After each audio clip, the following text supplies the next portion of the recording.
Bonjour à tous et bienvenue sur la chaîne de lesandroid.net. On teste aujourd'hui le stylet M Pen destiné à la Mediapad M5 10.8 Pro. Il est doté d'une pointe fine et dure et de deux boutons ainsi que d'un port USB-C qui permet de recharger la batterie, soit une autonomie de 3 semaines selon Huawei. Alors à l'usage, là on voit qu'on peut survoler l'écran sans le toucher et ça va simuler le survol d'une souris. Sinon on peut naviguer dans les menus, dans l'interface du système exactement comme avec la main, les doigts en mode tactile traditionnel.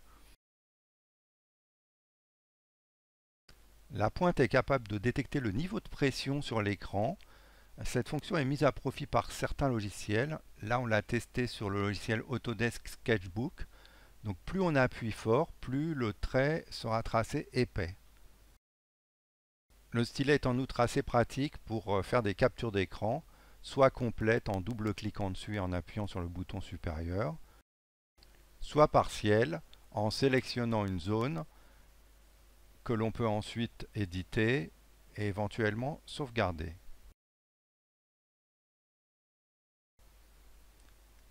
Un double clic n'importe où sur l'écran provoque l'affichage d'un menu contextuel qui affiche les applications associées au stylet.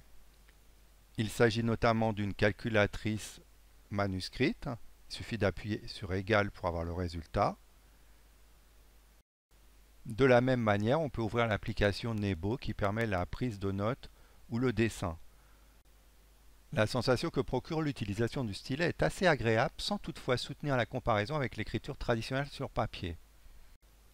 L'efficacité de la reconnaissance dépend en fait davantage du logiciel que du stylet lui-même.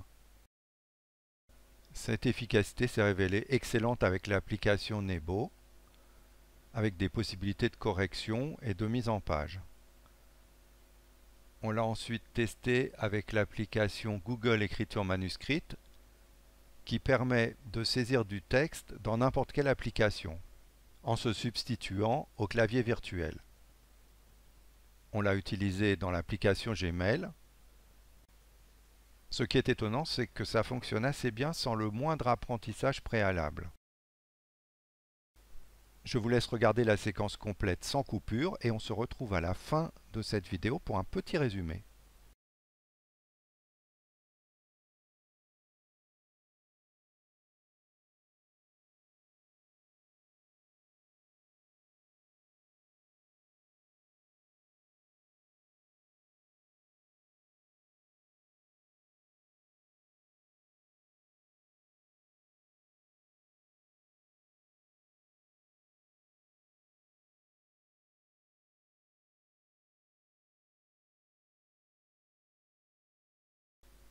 En résumé, ce stylet tient toutes ses promesses tant en termes d'ergonomie que de fonctionnalité, mais également d'intégration avec Android. On peut juste regretter qu'il impose une recharge de sa batterie et qu'il ne soit compatible qu'avec la version Pro de la Huawei Mediapad M5.